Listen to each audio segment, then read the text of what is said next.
नमस्कार दोस्तों, ये शाम का समय और सूरज अस्त हो चुका है। आसमान में भयानक बादलों का डेरा। ये काली घटाएं ऐसे असमय में हैं जब फसलें खेतों में या तो पकने की ओर हैं या पकी हुई खड़ी हैं, कटने की और हार्वेस्टिंग की तैयारी में। ऐसे में इन भयानक बादलों ने किसानों की चिंता एक बार फिर बढ़ा दी है। अभी हाल ही में आपने देश भर में तमाम ओलावृष्टि, आंधी और बरसात से फसलों के नुकसान की खबरें सुनी होंगी। अन्नदाता गहरे सदमे में है और संकट में भी। अभी हाल ही में बारिश हुई है और तमाम बिजलियां आसमान में चमक रही हैं। आप देख रहे हैं ये बादल घटाएं, सघन घटाएं छाई हुई हैं और प्रकृति और सरकारें किसान के अक्सर विरोध में चली जाती हैं और किसान को, अन्नदाता को के साथ अन्याय होता है। अभी किसान आंदोलनरत है दिल्ली के बॉर्डर्स के बाहर।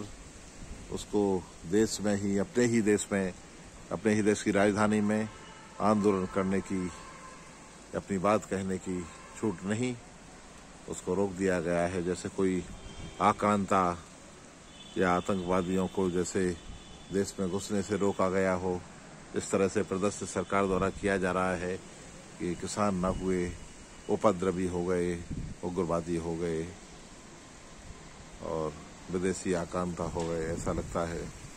तो इस तरह से किसान के साथ ऐसा तब किया जा रहा है जब अपने फसलों की लिए एमएसपी मांग रहा है, मिनिमम सपोर्ट प्राइस।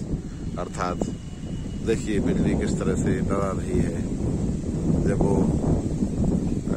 अपनी फसलों के लिए कीमत निर्धारित तय करने के लिए अपनी बात कह रहा है, आंदोलन कर रहा है। जब सुई की कीमत होती है, माचिस की डिब्बी की कीमत होती है, एक साबुन की कीमत होती है, एक चॉकलेट की कीमत होती है, तो किसान की फसलों के रेट क्यों नहीं? उसकी भी कोई निश्चित दर होना चाहिए, क्योंकि लागत निश्चित होती है। किसान की आय तो निश्चित है, लेकिन उसकी लागत निश्चित है लेकिन आय निश्चित नहीं होती। उसका सारा का सारा, सारी संपत्ति, सारा धन खेतों में फसलों के रूप में खुला पड़ा है। ऐसे में मौसम धोखा दे जाए तो किसान को प्रीमियम देने के बाद भी, क्योंकि किसान क्रेडिट कार्ड के समय या अलग से भी ले लिया जाता है, नुकसान होने पर उसको मुआवजा नहीं दिया जाता, उसको बीमा की राशि नहीं दी जाती। उसका भी एक बड़ा घोटाला है। इसकी ना तो कोई जांच की जाती है, ना कोई कार्रवाई। तो ये ऐसे समय में अन्नदाता एक बार फिर संकट में है। अभी हाल ही में तमाम जिलों में, प्रदेश भर में, देश भर में ओलावृष्टि के, वर्षा के, बारिश के समाचार आए हैं और किसान बर्बाद हुए हैं। और फिर मौसम ये देखिए आप, कैसी बिजली चमक रही है। मुझे कभी नरेंद्र चंचल की दो पंक्ति याद आ रही हैं कविता की, जो उन्होंने मुझे रेडियो स्टेशन पर उनसे वार्तालाप के दरमियान सुनाई थी, जब मैं अपनी रिकॉर्डिंग के लिए, कविताओं की रिकॉर्डिंग के लिए उनके पास गया था। आकाशवाणी गुना के डायरेक्टर हुआ करते थे।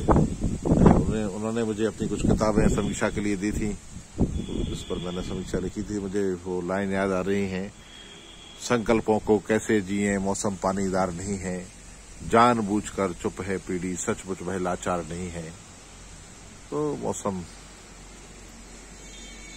फिर खराब है और अन्नदाता के लिए फिर संकट भरा। तेज हवा चल रही है, आप देख सकते हैं। ये पाम के ट्री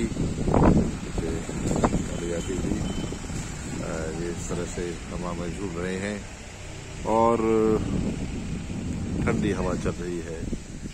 अभी अभी बारिश हुई है और बारिश ही अकेली थोड़ी बहुत हो तो तब भी चलेगा।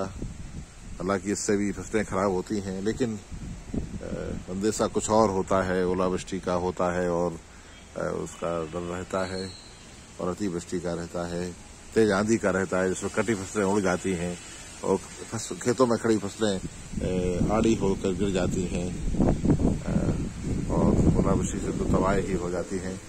ये आप देख रहे हैं बेहद खतरनाक मौसम।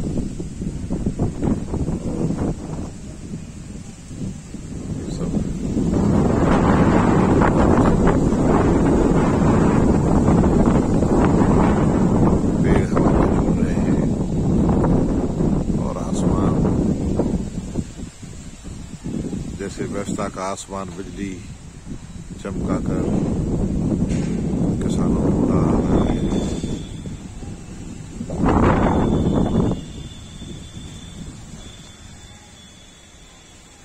हमें उम्मीद करनी चाहिए कि सब कुछ ठीक ठाक रहेगा, इधर मौसम साफ हो जाए और उधर किसान आंदोलनरत किसानों की मांगें मान ली जाएं। किसान से सरकार वादा कर चुकी थी पहले किसान आंदोलन में कि हम आपको एमएसपी की गारंटी के कानून लाएंगे, लेकिन आज तक नहीं लाई और चुनाव सर पर है, आचार संहिता लगने वाली है और अभी तक कोई आदेश जारी नहीं हुआ है। ये हाल है। ना ही स्वामीनाथन आयोग की रिपोर्ट को लागू किया गया, ना ही एमएसपी गारंटी पर कोई कानून बनाया, कोई विधेयक लाए और ना ही कोई आदेश जारी किया, और शेष मांगे भी यथावत ऐसी ही हैं। ऐसे में खुले में दिल्ली की ओर जाने वाली सड़कों के बाहर किसान पड़ा है, जबकि